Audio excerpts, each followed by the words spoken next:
picking up Act 3, Scene 4.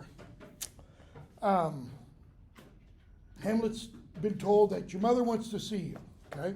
So he goes up to her bedroom, her closet, as it is called.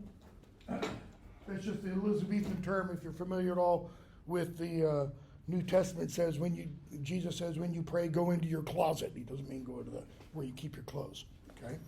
So we see Polonius and Gertrude go into her room, and Polonius gives her advice as to how to get Hamlet to open up, to relate what's wrong.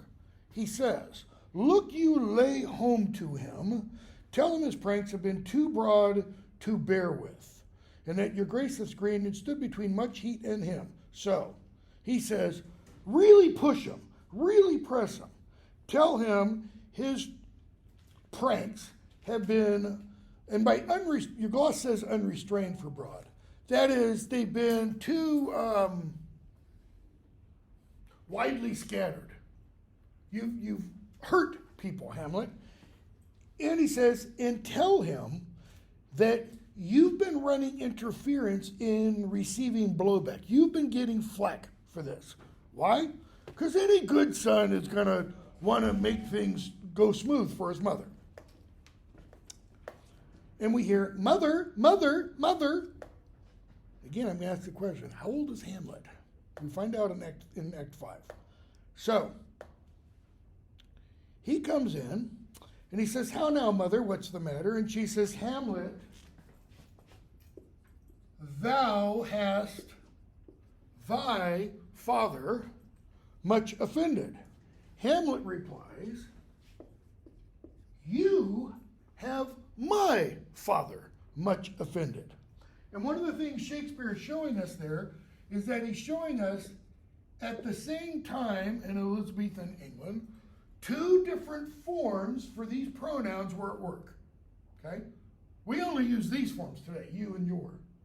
We don't use thy, thine, thee at all, or ye, because ye is also included here. All right? So why does he do this? Well, the TH forms and the Y forms indicate different possibilities of meaning, okay? And the most important part is with this form, you can be indicating distance, like emotional distance. It's used among upper class, among each other. This is also used among the upper class towards each other.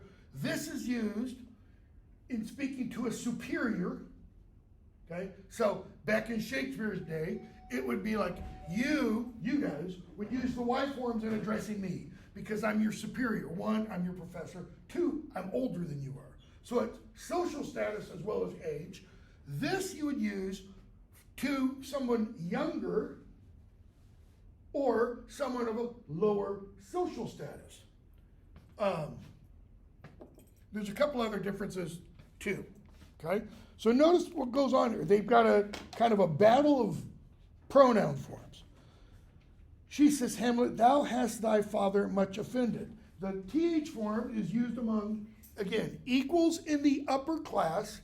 It's also used among your familiars, people you are really close with, like family, you would use that with. So when she uses the TH form, it's entirely okay. Hamlet doesn't respond in kind. He uses that Y form, which does indicate she's older, that's fine, but it also indicates this, what I call distance, or you could call it politeness or formality. And that politeness and formality indicate a separation between them. Mother, you have my father much offended. Come, you answer with an idle tongue. And she's like, oh, you're going to play that game with me. You're going to play pronoun references with me. Fine. She responds in kind. Hamlet has distanced himself. She maintains that distance. Go. You answer with the wicked tongue. So now, it's like Barriers have been drawn up, and they're going to get into this verbal altercation. And she says, "How now, Hamlet? Back down, calm down." "Hamlet, what's the matter now? Have you forgot me?" "No, by the rood," that is, by the cross. "No, you are the queen, your husband's brother's wife." Notice he doesn't just say, "You are the queen, my mother." Why does he have to say, "You are the queen, your husband's brother's wife"? What is he emphasizing? What she did. Keep going. And still doing, because she's still married to him. You have an improper relationship. Okay? Hamlet, in his first soliloquy, talked about incest, that his mother posed with such dexterity to incestuous sheets. The Ghost, when he speaks to Hamlet, talks about his incestuous brother. Hamlet's implying that without mentioning yet incest. Okay? "And would it were not so, you are my mother." No parent ever wants to hear a child say, "I wish you weren't my parent. I wish you weren't my father, or I wish you weren't my mother." Okay? She says, "Nay then, I'll set those to you that can speak." Fine, you want to be that way? I'll call in people for you to speak to. That's a threat. "Hamlet, come, sit you down." And you can imagine he pulls out a chair for her, or he kind of gently moves her over to the bed and sets her down and says, "You shall not budge. You go not till I set you up a glass wherein you may see the inmost part of you." Lost my line. Okay? So pause there for just a moment. And go back, because I forgot to mention something to you in Act 3, Scene 2. It hit me in class, on my Friday class, that I completely neglected this, so I've been making up for it. In the scene where Hamlet talks with the three players, I alluded to this briefly the other day, Thursday, where Hamlet talks to the three players, and I said, this is often read as Shakespeare telling the actors in his acting companies, as well as all actors, how not to butcher his lines. Okay? Or he says, don't do the wild gesticulating, all that kind of stuff. There's a more important part in Act 3, Scene 2, or a more important meaning. And it's where Hamlet tells us what the purpose of plays are. What the purpose of all plays are. Bear in mind, I think I mentioned this when we first started talking about drama. The root word for the Greek word that gets translated in English as drama means to mimic. A drama is a mimicking. What's it mimic? Life. So it's a portrayal of life. Hamlet says, beginning line 16, for anything so overdone is from the purpose of playing. That is, it detracts from the purpose of acting, whose end, both at the first, ancient Greece, and now, was and is to hold as 'twere the mirror up to nature. So think of this as a mirror. So what do you do when you look in a mirror? You see yourself. The purpose of a play is to show us ourselves. And what that means, at least to some extent, is we're meant to see ourselves in almost everybody in the play.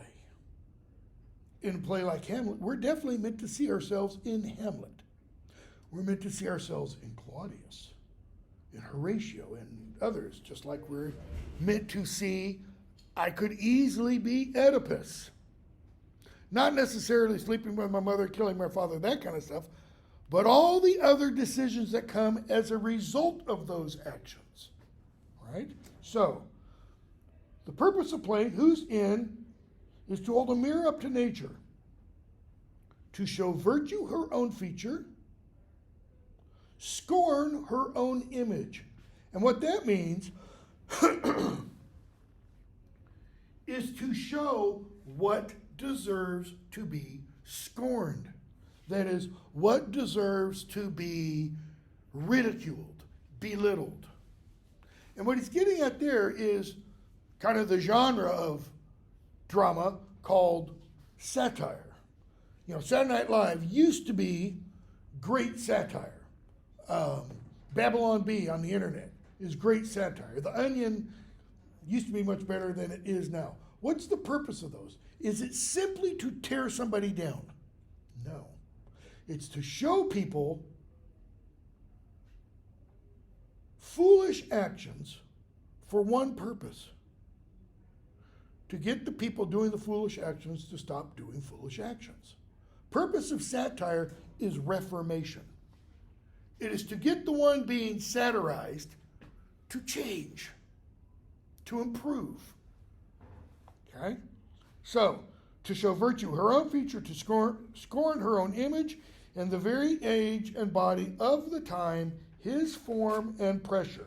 That is, a play, Hamlet, written 1600, first published 1603, should show us the form and body of the time of the play, Elizabethan England. But also in this context, whatever in the past, Germanic Denmark, all right? So those two definitely, but also our own day and age. Why? Because when we read Hamlet, we're not supposed to read it simply looking at ancient Denmark or Shakespeare's day and age. We're supposed to read Hamlet and see how Hamlet, what? Speaks to us today. Same thing with Oedipus. Same thing with Antigone. Same thing with A Midsummer Night's Dream. Why? Because people don't really change that much. Humanity is still pretty much the same humanity as it's been for the last 2,000, 2,500 years. Okay? Now go back to where he was. So, when he says, I want to set you up a glass, he's essentially saying, Mom, I want to give you a little play. I want you to see yourself in this. She thinks he's going to harm her, which is why she says, what wilt thou do? Thou wilt not murder me. Help, help, ho, ho. And we hear Polonius.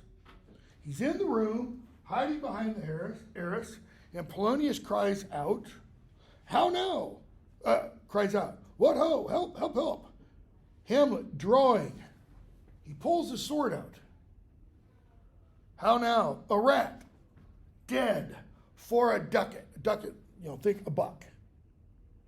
Like you die for $1. It's not a very good exchange, right? Polonius dies, he falls, he's still behind the arras. He's not exposed. Queen, oh, what hast thou done? Why? Because it's a rash act, and she's going to say it. What a rash, bloody act. Hamlet, line 29, 28, line 27, 26. Nay, I know not. That is, I don't know what I've done. Is it the king? Why does he ask, is it the king? He's hoping. Yeah, please, God. Is it the king? Oh, what a rash and bloody deed is this. Why is it rash? Think for a moment the advice Polonius gave to Laertes. One of the things he says is, don't give any thought, unrestrained action. And what he's getting at there is, don't act out a thought, any unrestrained thought, his action. Don't act out on any thought that you've not thought through the consequences. Notice Hamlet doesn't go, is this the king?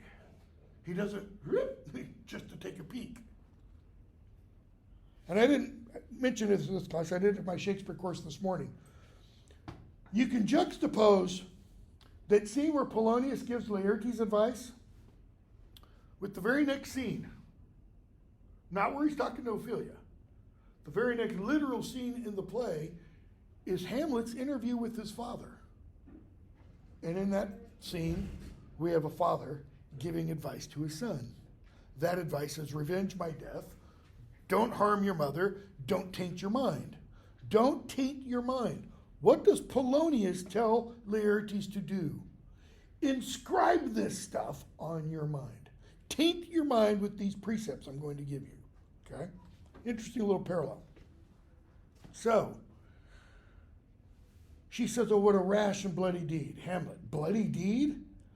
Almost as bad, good mother, as kill a king and marry his brother.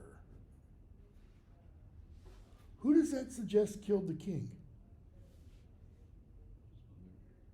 She did. Hamlet knows she didn't do it. So why does he say it? Is to hold that mirror up. He wants to do what?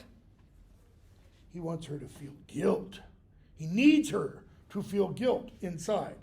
Hold on just 1 second. I've got to...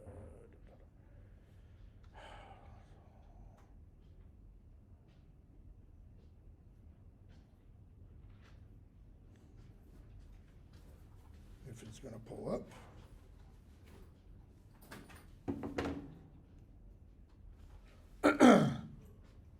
Kill a king? She doesn't know what he's talking about. Why?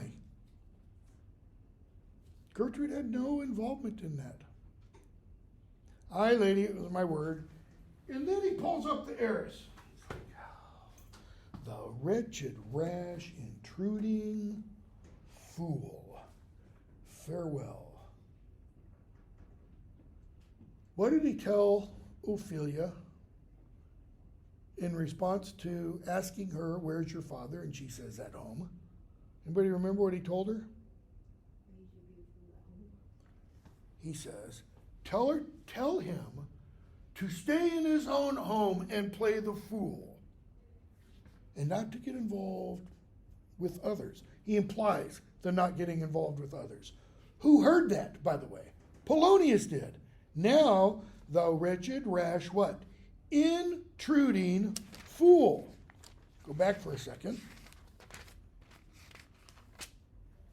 Let the doors be shut upon him, that he may play the fool nowhere but in his own house. Well, he's played the fool in someone else's house now. And Hamlet is suggesting, and this is the pay he got for it. Keep in mind, what was Polonius's, some of at least, Polonius's advice to his son? Keep your nose clean and keep your nose out of other people's business. He didn't. That is, he didn't follow his own advice, and he died because of it. And then he says farewell, by the way. Why is that significant? Or is it? I think it is.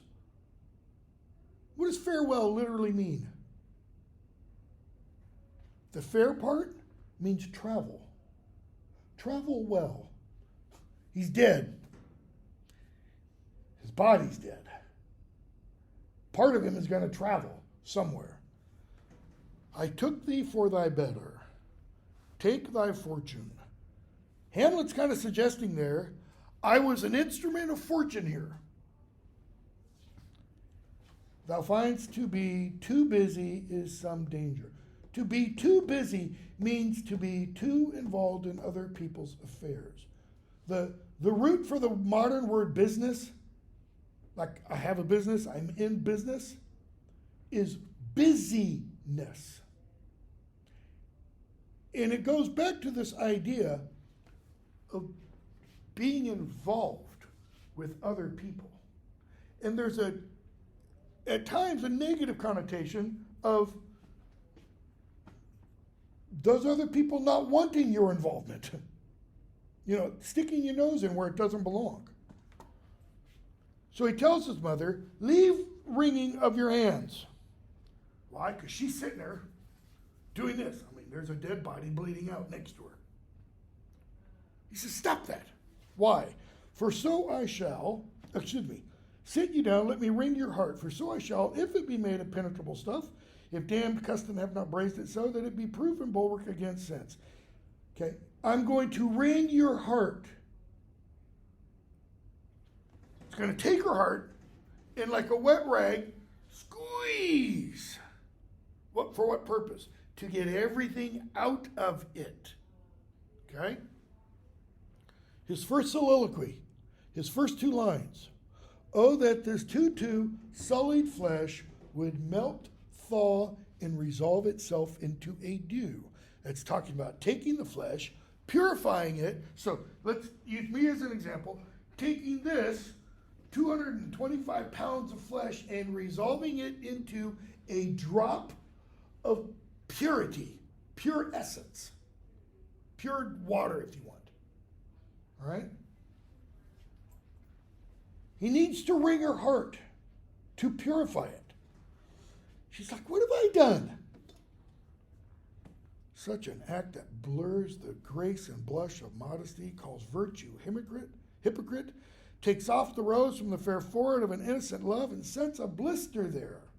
That is, she had a fair innocent love with her previous husband. And Hamlet's saying, now your love has produced blisters, STDs. It makes marriage vows as false as dicers' oaths. Oh, such a deed as from the body of contraction plucks the very soul, and sweet religion makes a rhapsody of words. What are you talking about? Oh, she says, what act that roars so loud and thunders in this index, this listing of problems? So what does Hamlet do? It's like he has a portrait. Assume this is Hamlet Sr. and the cow is Claudius, okay? It's either a portrait with the two brothers together or two separate portraits, one of Hamlet Sr., one of Claudius, and says, look, here is what? Hyperion, same image he used before in his first soliloquy to talk about his father, and the other one is like what? Not Hyperion. It's just the opposite, okay? He goes on, long speech,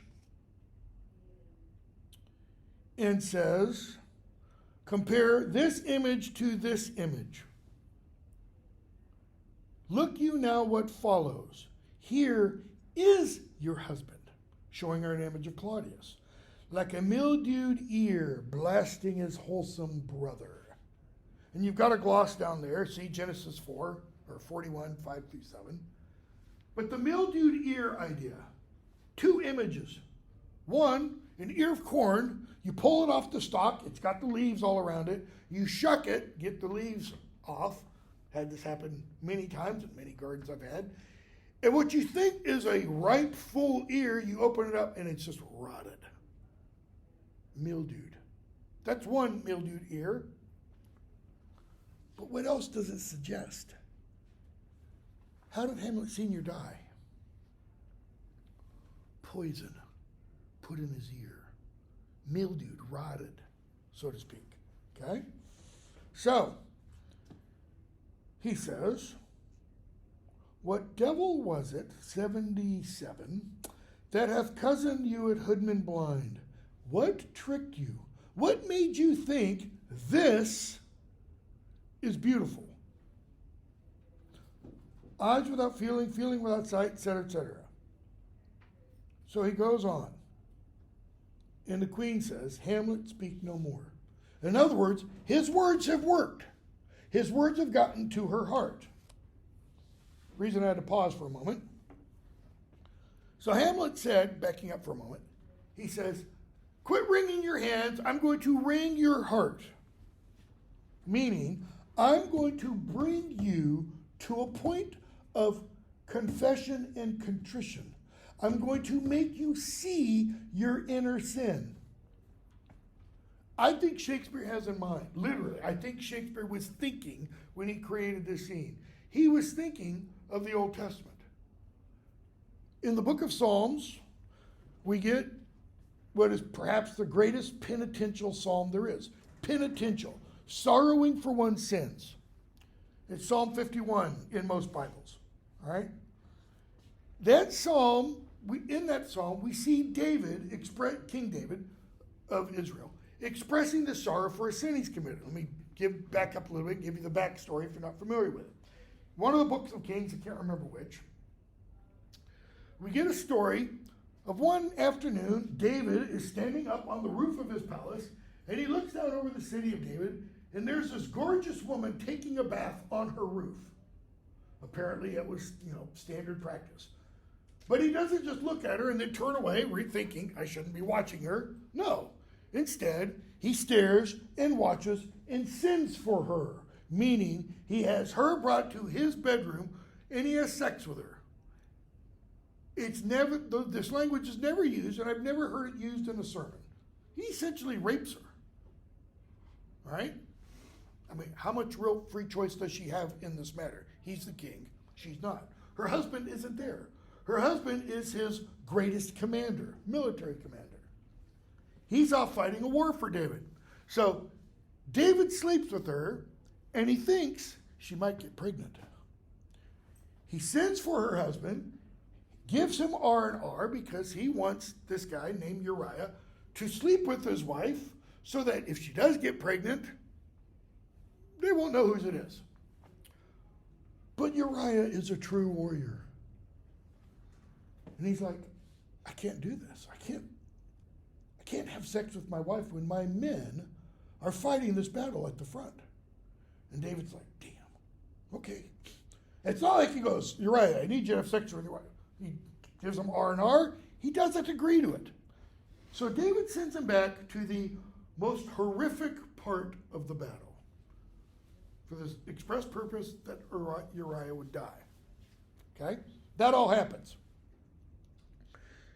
And then one evening, after it's found out Bathsheba is pregnant, Nathan the prophet comes to David and says, I know what you've done. And the child that she now has will not live. The child doesn't. And David writes this psalm. Wake up. Psalm 51. I'm not going to read all of it, just parts. Have mercy upon me, O God, according to thy loving kindness, according to the multitude of thy tender mercies, blot out my transgressions. Wash me thoroughly from mine iniquity and cleanse me from my sin, for I acknowledge my transgressions. That's what Hamlet is getting, get the right name, Gertrude to do. And my sin is ever before me. All right? He goes on a little bit and says, hide thy face from my sins and blot out all mine iniquities. Blot out means like you've got stains on a cloth. Well, you blot it to try to remove the stain. Make me clean. Melt, thaw, resolve into a dew. Create in me a clean heart, O God, and renew a right spirit within me. Sacrifices of God are a broken spirit, a broken and a contrite heart, O God, thou wilt not despise. And that thou wilt not despise, that's probably what's called a Semiticism, a turn, an expression of the Hebrew way of thinking. What does it really mean? A broken and contrite heart, O God, it's put in the negative, thou wilt not despise. It means the exact opposite. God really loves a broken and contrite heart.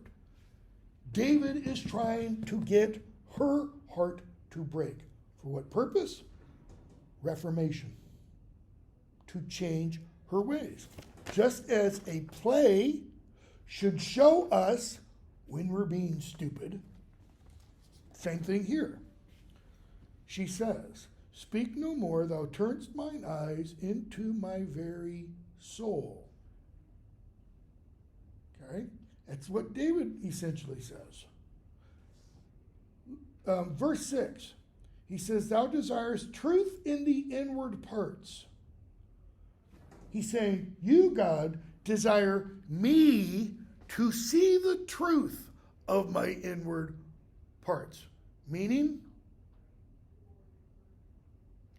to see that I'm not pure, to see all the foulness and such.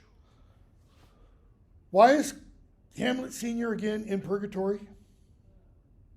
Remember he says, he has to fast for a time during the day in fires and such until his sins are burnt away. He has to do that until that rot in his inward parts is purged away. She says, thou turnest mine eyes into my very soul, and there I see such black and grained spots as will not leave their tint. They won't leave their coloring. That is, they won't let go of it. What did the ghost, again, tell Hamlet not to do with his mind? Don't taint your mind. Hamlet has fully dipped his mind in paint, as it were. Fully colored it with one thing: kill Claudius. Here she's saying, she's looked into her very soul and saw what? It's foul and rotten and dirty. Hamlet, nay, that is, nay, I'm not going to stop. She says, speak no more. No. Why? To live in the rank sweat of an enseamed bed, stewed in corruption, honeying and making love over the nasty sty. I'm not going to stop. Why? Because what are you still doing? What are you going to do tonight? You're going to live in the rank sweat of an enseamed bed. Rank, foul smelling. Every now and then, my son will come home from working out after work. He'll walk in the house and I'm like, just go straight to the shower, man. Really bad. That's what he's talking about. But it's smelling of what? Sweat. Bodily sweat. From an enseamed bed. And your gloss tells you for enseamed, it's greasy or having grease on it. Have any of you ever slept in a bed with grease on it? I don't think so. Now, the grease can be sweat, feel slimy and such. I think Shakespeare uses enseamed, however, because it sounds like something else. Put one consonant in that word. Enseamed bed. Bodily fluids on it. Because he's talking about what? He is talking about sex. Stewed, in Shakespeare's day, the word stew had multiple meanings. One, a pot with vegetables and meat and stuff and water that you eat. Two, the verb form, to stew something, to boil it. And then the other noun form refers to the red light district, where you go to buy a hooker. Okay? Stewed in corruption, meaning the corrupting influence of the stews, the place you go to purchase sex, where fishmongers would work. Honeying and making love over the nasty sty. Sty in modern English only has two uses, or two meanings. You can get a sty in your eye or on your eyelid. It's a little growth you got to get removed sometimes. Or, what's the other one? And it's clearly the one he means here. Pigsty. What are pigs not known for? Cleanliness. They wallow in their muck, and their muck is what? It's not just mud. It's their droppings. And they roll and speak no more. In other words, okay, Hamlet, I get the picture. You've created the mental image. These words, like daggers, enter in mine ears no more. And Hamlet is just on a roll. Because when we get that over the nasty sty, dash, skip her speech, and look where Hamlet begins, visually on the page. It's the continuation of his previous line. A murderer and a villain. Stewed in corruption, honeying and making love over the nasty sty, a murderer and a villain. There's only one word left out. With. You're greasing the bed with a murderer and a villain, a slave that is not 20th part the tithe of your precedent Lord. Claudius is not worth 1/20th of 1/10 of Hamlet Sr. Okay? No more. She's like, Hamlet, stop. And if I were directing, I would tell Gertrude, cover your ears. Like, la, la, la, la, can't hear you. Ghost comes in. Hamlet doesn't stop. A king of shreds and patches, you know. And then he pauses. Why? The ghost appears. Question, where does the ghost appear? Does the ghost appear at the doorway? So Hamlet's speaking with Gertrude over here, or more likely, she's here, he's sitting here, the door is there, and the ghost appears there. Where does the ghost? It's a ghost, right? It doesn't have to stay on the ground. Is the ghost floating up here so that Hamlet suddenly moves from looking at his mother to looking up like this and starts talking to the air? He's mad. Hamlet asks the ghost, why are you here? Are you here because I've been tardy? I haven't killed Claudius like I was supposed to? And the ghost gives Hamlet 2 commands. I'm here for 2 purposes. 1, to whet thy almost blunted purpose, that is, to sharpen it, like on a whetstone. His blunted purpose, revenge. And stop with your mother. Why? Look, amazement on thy mother sits. Amazement, distraction, anticness. She's going crazy, Hamlet. Back up. Pull her back. Step between her and her fighting soul. How do you do that? How do you step between somebody and their fighting soul? What is he suggesting about her soul? It's rebelling. It's rebelling against her body. Or that the everlasting had not fixed his ken against self-slaughter. He's suggesting, the ghost is possibly suggesting, Gertrude is now in such a state that she might do something to herself. So he's saying, Hamlet, step between. Pull the 2 parts back together. How is it with you, lady? Calm, probably spoken lovingly. And she's like, how's it with you, Hamlet, that you bend your eyes on vacancy and with the incorporeal air do hold discourse? What are you talking to? Him. Look how pale and he glares. Don't look upon me, because she's looking at Hamlet. Lest with this piteous action you convert my stern effects. That is, don't look at me unless with this you do what? You take my words and convert them. That is, they are beneficial to you. Who are you talking to, Hamlet?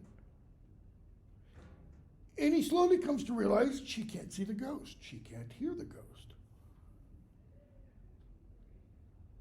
And she says, this is the very coinage of your brain. Hamlet, you're going crazy. This bodiless creation ecstasy is very cunning in. Ecstasy, losing your mind, makes people see what? Theseus said, lovers, madmen, and poets are of imagination all compact. Right? Lovers see beauty in the brow of Egypt. Madmen see more devils than vast hell can hold. Right? And the poet bodies forth, things of airy nothings. Hamlet, ecstasy, He says, nope, I'm fine. Come, take my pulse. Feel my heart. It temperately doth keep time. It is not madness that I have uttered. Bring me to the test. In other words, try me, test me. No, mother, he says, for love of grace, lay not, this is line 145, lay not that flattering unction to your soul, that not your trespass, but my madness speaks. That flattering unction. Unction means like healing balm, healing salve, healing ointment. But what's the healing ointment? Let whatever that healing ointment is, he says, not flatter your soul. What do you do when you flatter someone? There's another, phrase that we use to describe that. You butter them up. You soften them. You make them feel good about themselves. It's the participation trophy mentality that everybody is wonderful and deserves, praise and such. He says, don't. You are flattering your soul to think that I'm mad and everything I've told you is therefore without any merit. That is the unction. That's the salve that he thinks she's trying to grab onto. He says, no. If you do that, if you don't, Hamlet says, accept what I'm telling you as being the truth, then what will happen to the exposure that she has done to her soul/heart, to the rending in two, the brokenness? It'll film over, he says. It will but skin and film the ulcerous place, whilst rank corruption, mining, that is digging, all within infects unseen. Okay? What's the purpose of confession? Whether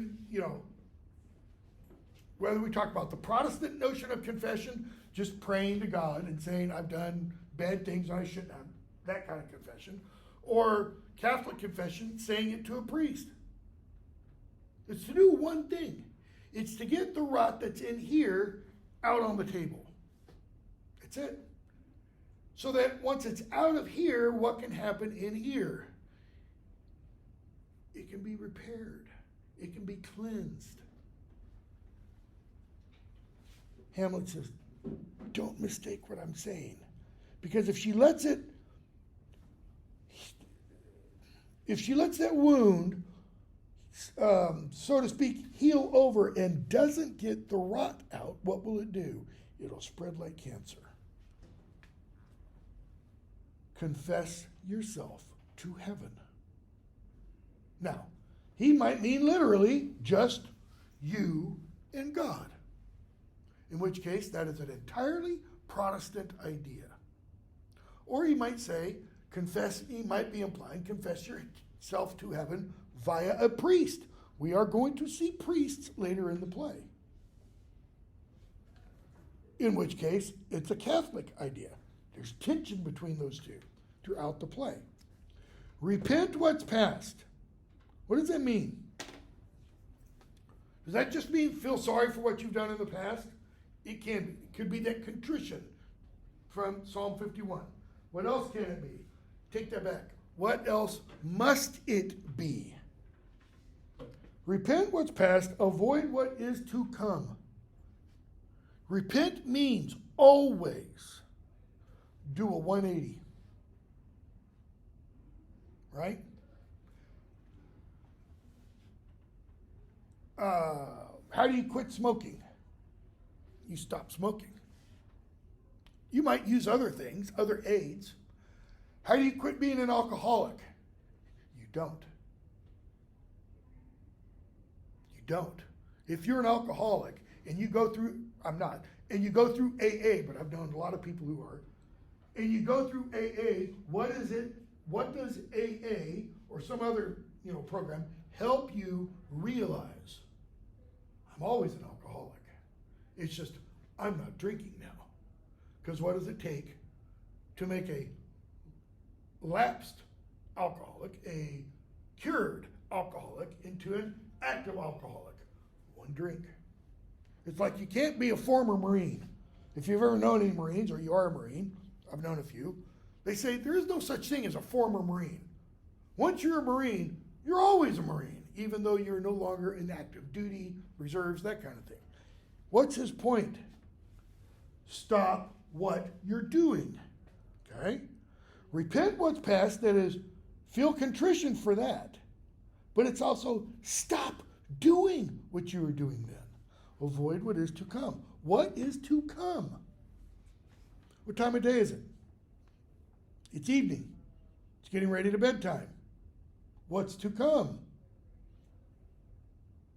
Gertrude, Claudius, rank and seamed bed.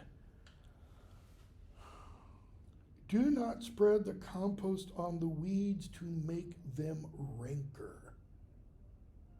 The weeds is their bed. He says, don't fertilize the bed. Forgive me this my virtue, for in the fatness of these pursy times, virtue itself of vice must pardon beg. Curb and woo for leave to do him good. She says, Hamlet, and there we get the proof of what I think is the Shakespeare having Psalm 51 on his mind. Thou hast cleft my heart in twain, a broken and contrite heart. So it's split in two. Hamlet, throw away the worser part of it. In two doesn't mean two equal parts, by the way. It can mean what? That it's 98% one bad and 1% good, or 2% good. Live the pure with the other half. Good night, but go not to my uncle's bed. And now he's going to be explicit. Assume a virtue if you have it not. What does that mean, to assume a virtue if you don't have it? Give me an example of a virtue, any virtue. Being honest, being truthful, being loyal, being faithful, being a friend is a virtue, okay? He says, even if you are not in and of yourself truthful, pretend to be truthful. That is, try to tell the truth. Here, what virtue is he talking about? Chastity. So assume chastity if you are not chaste. How can she assume that? He says, that monster custom. And what's meant by custom is habit. The habits we have. Who all sense doth eat. Of habits devil is angel yet in this. In other words, you can turn your habits into good. Here's how. That to the use of actions fair and good, he likewise gives a frock or livery. That is, you can act virtuous. So, here's how, Mom. Refrain tonight. Don't have sex with your husband tonight. And that shall lend a kind of easiness to the next abstinence. And the next more easy. Sports psychologists, trainers and such, tell us it takes about 3 weeks, every day, 21 days, to build an exercise habit. Whether that habit is walking or running or working out.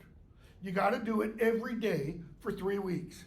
After 3 weeks, it no longer is something where you have to mentally tell yourself, I'm going to work out today. It's like you wake up on that 22nd day and it's inside you. You're just going to do it. You develop that habit.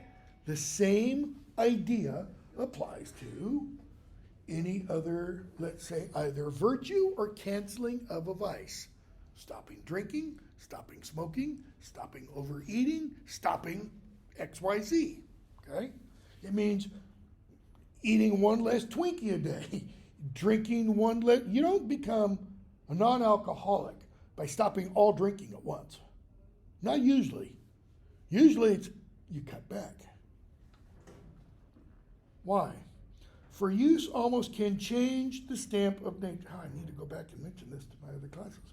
Use can almost change the stamp of nature. Remember towards the end of his speech, his conversation with Ophelia? And he says, virtue cannot so inoculate us, but that we don't relish the old stock. Okay? Virtue there is good deeds. Inoculate is to graft on this new perfect self to the old fallen sinful self. You know, I had original sin written up here. It cannot wipe out original sin. Here, he says again, use, that is habit. Good habits, right? Healthy eating, all that kind of stuff. He says, almost can change the stamp of nature. What's the stamp of nature? I think in both in Catholic and Protestant context, it's that idea of original sin. We can't escape that just by our actions, Hamlet is saying. No. Either the devil and either something, the devil, or throw him out with wondrous potency. And I think your gloss says that there's something missing there. Yep, defective line. Once more, good night, Mom. He says, for this same Lord, I do repent. I didn't mean to kill Polonius, but heaven hath pleased it so to punish me with this and this with me. He is saying, heaven has punished me with this death. And what he means by that, I will have to pay for that. And he's punished this Polonius with Hamlet. How so? Remember when Hamlet says, alas, the time is out of joint. O wicked spite, that I was born to set it right. Hamlet is saying he's kind of like God's scourge, God's judgment, that he has to whip the Danish society into proper space and such. Okay? God hath pleased it so to punish me with this and this with me, that I must be their scourge and minister. Why and minister? What does that mean?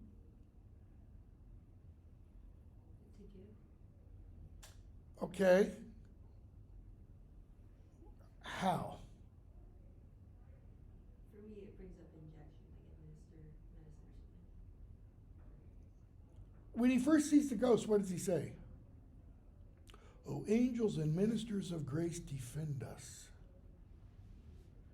He says, God has made me their scourge and minister.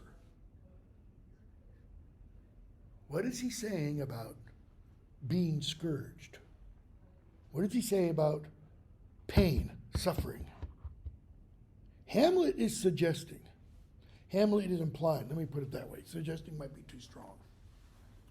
Pain, trials, tribulations, afflictions are what? Sent by God. For what purpose? To minister. To bring grace. For what purpose? To cause us to turn around. That suffering is a means of being awakened, of being turned inwardly to see what's going on. And I don't mean, don't misconstrue me. I don't mean, pain, suffering is always because of something we individually necessarily have done wrong. Sometimes it's to go back to that idea that I was talking about, original sin and the Orthodox idea of the state of sin entering the world at that point.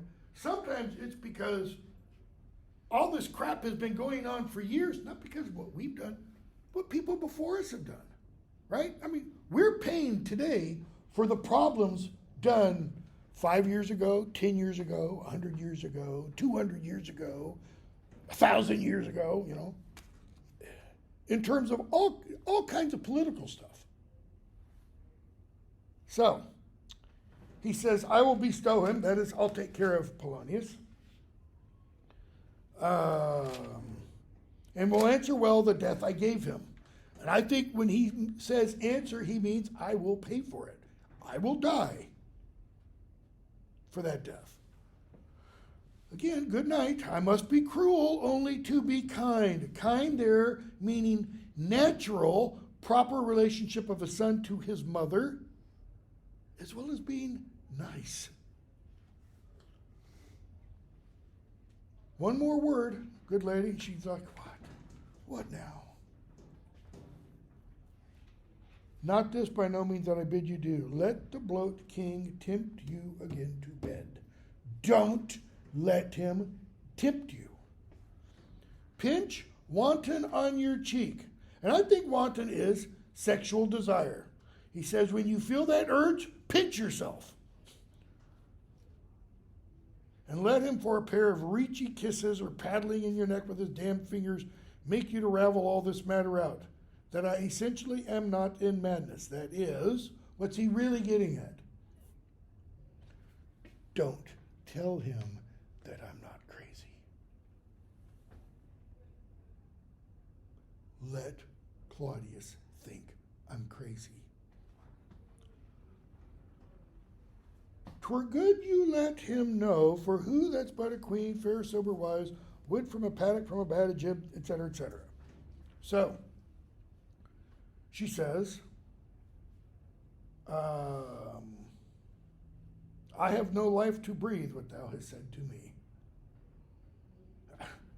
And that, I mean, one thing she might be saying there is, Hamlet, how can I tell him what you told me? Because what's one of the things he has told her? Your husband's a murderer.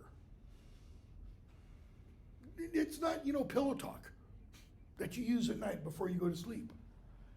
And then he reminds her. He says, I got to go to England. She goes, oh, shit, I'd forgotten. Hamlet, there's letters sealed. And my two schoolfellows, whom I will trust as I will adders fanged, they bear the mandate. They bear the mandate, line 205. Doesn't say what it means. That means the orders, the commands. They bear the mandate. They must sweep my way, that is, clear my path, and marshal me to knavery. They, Rosencrantz and Guildenstern, he says, are positioning me to have to act like a knave. How so? Why are they taking him to England? And do they know why they're taking him? The king, when he first brought it up, said, we're going to get the tribute from England that England owes us. What's going to be, I don't think it's been revealed yet, what's going to be in those letters? When the letters get delivered to the King of England, the letters say one thing: kill Hamlet. Let it work. That is, let their marshalling my knavery work. For 'tis the sport to have the engineer hoist with his own petard. Phrase that has entered English, and everybody almost uses it wrongly. To have the engineer hoist with his own petard, that's referring to a mining operation. The engineer is the one placing the explosives to blow up the ground to dig the mine. What happens? The engineer blows himself up. Often happens with, bomb makers. Oops. And they blow themselves up. It shall go hard, but I will delve 1 yard below their mines. Who's the there? Rosencrantz and Guildenstern. And blow them at the moon. Hamlet just used a nice metaphor for murder. He's going to kill his two school friends. He's not personally going to kill them. He's going to do something, set an explosion that will result, not a literal explosion, that's metaphor, that will result in their deaths. Oh, 'tis most sweet when in one line two crafts directly meet. This man shall set me packing, that is Polonius. I'll lug the guts into the neighbor room. Good night, mother. Indeed, this counselor is now most still, most secret, and most grave. Still, not moving, secret, not speaking, grave, solemn, and serious, who was in life a foolish, prating knave. Why? Why was he a foolish, prating knave? Think the advice he gave to Laertes. He didn't follow his own counsel. In other words, he was not true to himself. His counsel was, in everything all added into this, to thine own self be true, and thou therefore canst not be false to any man. If those words of advice that he gave were his true, heartfelt expression, those were his compass for living by, then he didn't do it. And he, what? Became hoist with his own petard. Just like is going to happen to Rosencrantz and Guildenstern. Okay? Act 4. King and queen come in with Rosencrantz and Guildenstern. King, there's matter in these sighs, these profound heaves. You must translate. 'Tis fit we understand them. These sighs and heaves, this Hamlet, walking around. She tells Rosencrantz to Guildenstern to leave. And she's, man, what I've seen tonight. How is Hamlet? Mad as the sea and wind when both contend, which is the mightier. He is out of his mind crazy, right? That's what Hamlet told her to tell the king. Don't let him know I'm not crazy. In his lawless fit, that is, in his madness, what? He heard a noise and he killed the unseen old man. Hamlet killed Polonius. But did he? What did she just tell Claudius? It was his madness that did this. Hamlet is going to use that same argument later on. In fact, I'm pretty sure when Hamlet speaks to Laertes about his father's death, Hamlet uses, for the first time in history, the insanity plea, the insanity defense. I wasn't me when I did that. That was not Hamlet that did that. Okay? So, the king, oh heavy deed, it had been so with us had we been there. What was Hamlet's first question? Is it the king? His liberty is full of threats. How shall this bloody deed be answered? Answered. Responded to.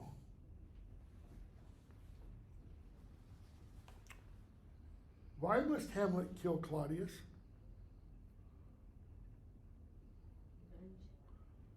It's a revenge tragedy, right?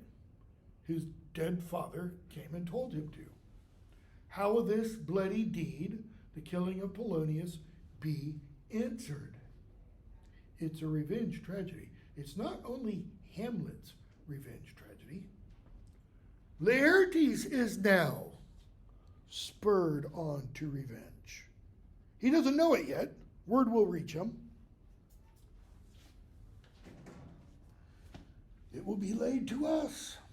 That is, the people out there, they're going to say it is, when he says us, it's me. He's using the royal we. It's my fault. Why? Should have locked Hamlet up sooner. We should have kept short restraint and out of haunt this mad young man. But so much was our love, that is, our love for him, we would not understand what was most fit, that is, what was most right. I should have sent Hamlet to the dungeon, but I loved him. So, where is he? Queen says, to take care of the body, over whom his very madness, like some ore among a mineral metals base, shows itself pure. He weeps for what he's done. He didn't mean to. So the king says,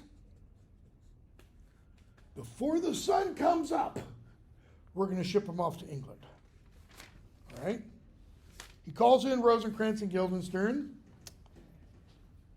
He says, go find Hamlet. In madness, he killed Polonius. Bring the body to the chapel. Bring Hamlet here. They leave. He tells Gertrude, we're going to call up our wisest friends and do what? We're going to tell them what we mean to do. Okay? They all leave. Scene 2. We have Hamlet come in. He says, safely stowed. They're not going to find him. Rosencrantz and Guildenstern come in. They ask him what he's done with the body. Hamlet compounded it with dust. Whereto 'tis kin.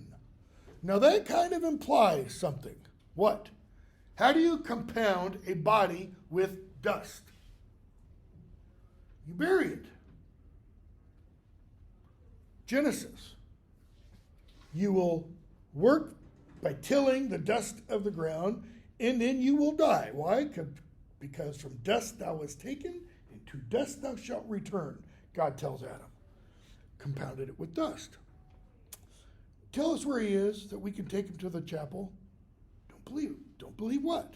That I can keep your counsel and not mine own. What's Hamlet doing? He's acting crazy. They're like, what? Because Hamlet says, besides, to be demanded of a sponge. You are demanding things of me, and you are nothing but a sponge. What? You take me for a sponge? Aye, sir, that soaks up the king's countenance. Ah, metaphor. How do they soak up the king's countenance? Hamlet is saying, when I see you, I see Claudius. How much does he trust Claudius? Not at all. I don't understand you. Hamlet, good. Tell us where the body is. The body is with the king, but the king is not with the body. The king is a thing, and you've got a gloss down there.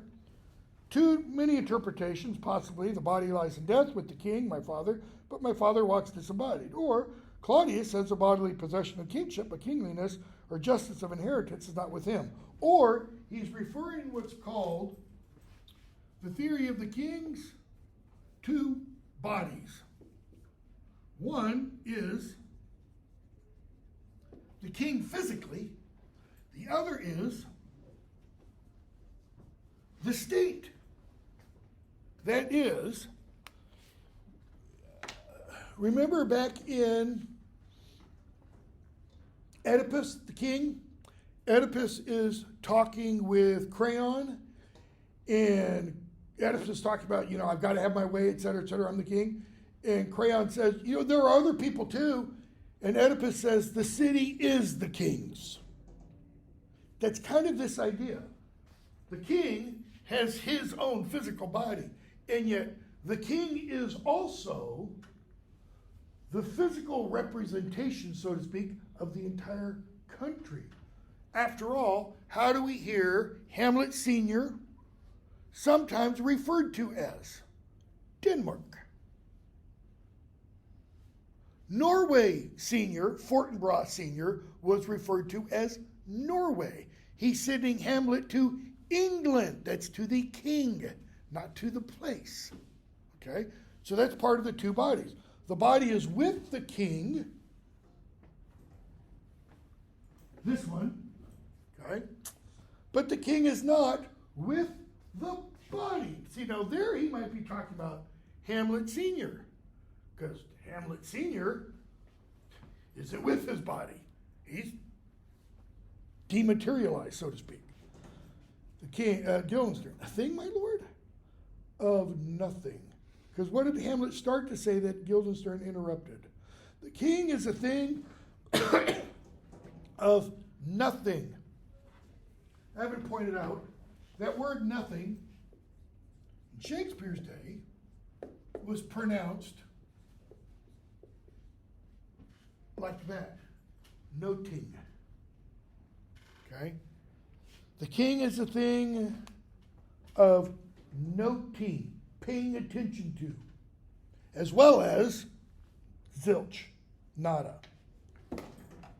So, he leaves. Another room in that castle. King enters with some others. Have sent to find a body, to find Hamlet, etc., etc. Rosencrantz and Guildenstern come in. We don't know where he put the body. Where's he? He's outside, guarded. We've got him under guard. To know, what do you want to do with him? Bring him in. Hamlet, where's Polonius? At supper. Do I have time for this? Yes. At supper, where?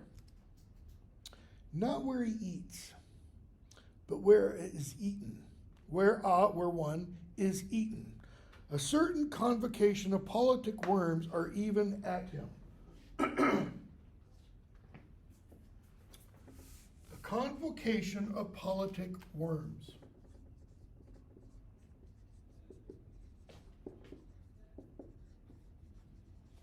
And what are the worms doing? Are even at him. That is, they're eating him. Convocation of ... worms. 1521, the other day I mentioned Martin Luther and had some other stuff written up here.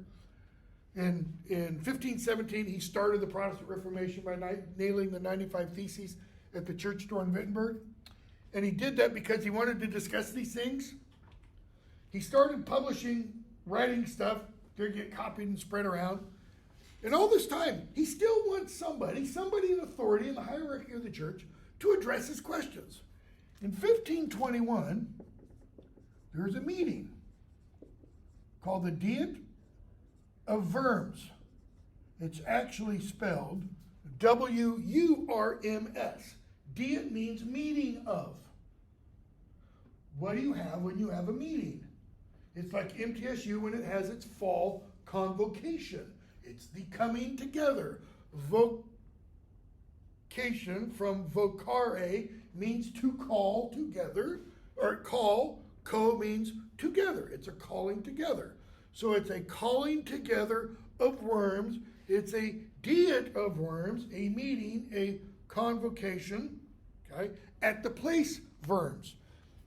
This was called by, I believe it was the Holy Roman Emperor, who agreed to Martin Luther, you get to have your conversation. You come, and you'll get to have your debate. I think an archbishop was supposed to be, or cardinal, was supposed to be there. Luther thought finally, yes. He gets there, he's granted what's called safe passage. That is, you will arrive safely, and you will leave and go home safely. Nobody will arrest you or anything like that. He gets there. In the morning of the meeting, they take him to a table where everything he has written over the last 4 years is sitting. A copy of everything. He's told one thing: recant. Take it all back. Say you were wrong. And Luther supposedly said, give me 24 hours. Let me pray about it. He goes and prays. He comes back the next day. And according to one of his most famous biographers, he said, unless I can be shown by scripture or my conscience or reason, here I stand. That is, everything I've written here, it's the truth. It's God's honest truth. I don't take a word back. Okay? He leaves and is kidnapped. He thought he had safe passage. He's kidnapped by friends who lock him up in Wittenberg Castle, where he translates the Bible into German for the sole purpose of getting it into every German's hands. Why? So they can figure it out by themselves, without a priest, without a hierarchy, without a church. Okay? Shakespeare is punning, so to speak, on all that. He's calling all of that to mind with this passage. So, a certain convocation of politic worms are even at him. Your worm is your only emperor for diet. What? Your worm is your only emperor for diet. For diet, like in part of what you eat? We fat all creatures, else to fat us. Notice, creatures, not plants, because we don't fatten plants, but we fatten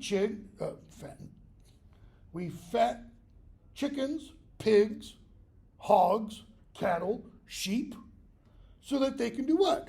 So they fatten us, unless you're vegan. And we fat ourselves for maggots.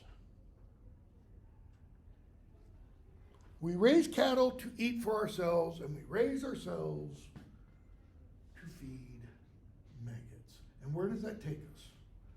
That takes us back to, my Lord, do you know me? Oh, well, you are a fishmonger. And then he talks about what? The sun breeding maggots and carrion kissing dogs. Don't you have a daughter? Don't let her walk in the sun. Why? Because she'll become a breeder of maggots. How so? Because of the sun? No. Because she will become what? Dead. And when you're dead and you're put in the ground, no matter what kind of vault you have, maggots go in. You know, the worms crawl in, the worms crawl out, the worms play, there used to be a song, pinochle on your snout. Okay? Happens to everyone. And we fat ourselves for maggots. Your fat king, is he looking at Claudius? Because he's speaking to Claudius. Is he looking directly at Claudius? I think so. And your lean beggar is but variable service. In other words, your fat king is like the big fancy Thanksgiving dinner. And your lean beggar is like when you, I don't know, don't have hardly anything to eat and you have bread and water. They both do what? They both serve this for maggots. 2 dishes, but to 1 table. What's the table? Death. That's the end. What kind of outlook on life is that? It's even bleaker than Oedipus. Okay? The king. Alas, alas. Why so? He's just said, I'm going to feed maggots. I, the king. Claudius isn't getting this. I don't think. Could be wrong. Hamlet. Hamlet's on a roll. A man may fish with the worm that hath eat of a king. So the king's died, he's put in the ground. The worm burrows into the remains, eats the remains of a king. The worm gets caught, put on the hook. The fish takes the bait. The fisherman takes the fish with the bait in its mouth that it's eaten, cooks the fish, and eats it. A man may fish with the worm that hath eat of a king, and eat of the fish that hath fed of the worm. What do you mean?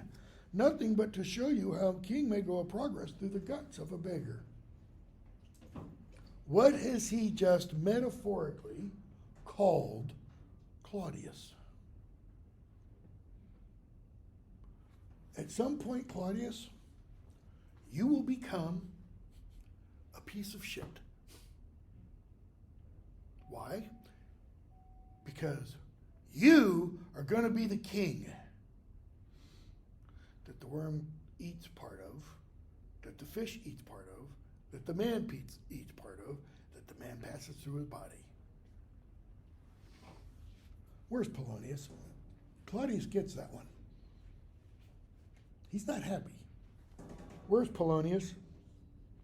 In heaven. Well, that's very charitable on Hamlet's part. It's like he's saying, Polonius died in a state of grace. Send thither to see. Send someone who's going to go to heaven. If your messenger find him not there, seek him in the other place yourself. Go to hell. But indeed, if indeed you find him not within this month, go up the stairs to the lobby. You'll find him there. Go.